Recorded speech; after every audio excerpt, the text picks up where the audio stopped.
The Holy Bible, New King James Version, Mark 5. Then they came to the other side of the sea, to the country of the Gadarenes. And when he had come out of the boat, immediately there met him out of the tombs a man with an unclean spirit, who had his dwelling among the tombs, and no one could bind him, not even with chains, because he had often been bound with shackles and chains. And the chains had been pulled apart by him, and the shackles broken in pieces, neither could anyone tame him. And always, night and day, he was in the mountains and in the tombs, crying out and cutting himself with stones. When he saw Jesus from afar, he ran and worshipped him.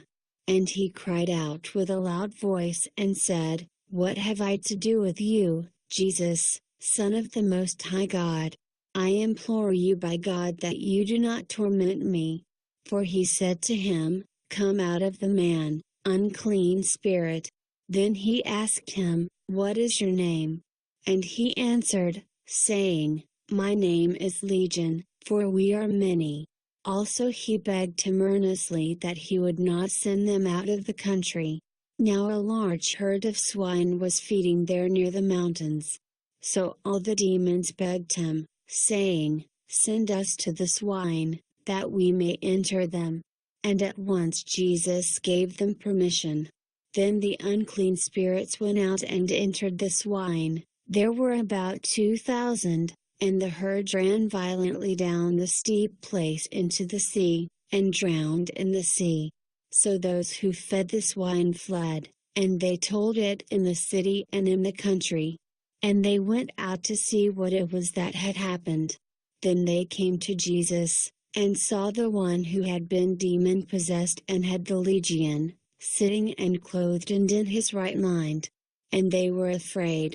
And those who saw it told them how it happened to him who had been demon-possessed, and about the swine. Then they began to plead with him to depart from their region. And when he got into the boat, he who had been demon-possessed begged him that he might be with him. However, Jesus did not permit him, but said to him, "Go home to your friends, and tell them what great things the Lord has done for you, and how he has had compassion on you." And he departed and began to proclaim in Decapolis all that Jesus had done for him, and all marveled. Now when Jesus had crossed over again by boat to the other side, a great multitude gathered to him, and he was by the sea. And behold, one of the rulers of the synagogue came, Jairus by name. And when he saw him, he fell at his feet and begged him earnestly, saying, "My little daughter lies at the point of death. Come and lay your hands on her, that she may be healed, and she will live." So Jesus went with him, and a great multitude followed him and thronged him. Now a certain woman had a flow of blood for 12 years, and had suffered many things from many physicians. She had spent all that she had and was no better, but rather grew worse. When she heard about Jesus, she came behind him in the crowd and touched his garment.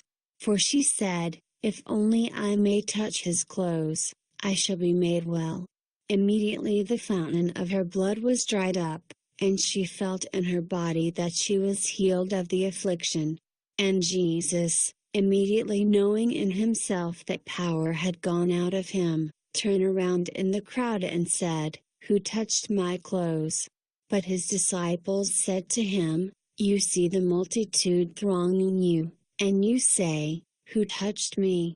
And he looked around to see her who had done this thing. But the woman, fearing and trembling, knowing what had happened to her, came and fell down before him and told him the whole truth. And he said to her, "Daughter, your faith has made you well. Go in peace, and be healed of your affliction." While he was still speaking, some came from the ruler of the synagogue's house who said, "Your daughter is dead. Why trouble the teacher any further?" As soon as Jesus heard the word that was spoken, he said to the ruler of the synagogue, "Do not be afraid, only believe." and he permitted no one to follow him except Peter, James, and John the brother of James. Then he came to the house of the ruler of the synagogue, and saw a tumult and those who wept and wailed loudly. When he came in, he said to them, "Why make this commotion and weep? The child is not dead, but sleeping." And they ridiculed him. But when he had put them all outside, he took the father and the mother of the child, and those who were with him, and entered where the child was lying. Then he took the child by the hand, and said to her, "Talitha cumi," which is translated, "Little girl, I say to you, arise." Immediately the girl arose and walked, for she was 12 years of age. And they were overcome with great amazement. But he commanded them strictly that no one should know it, and said that something should be given her to eat.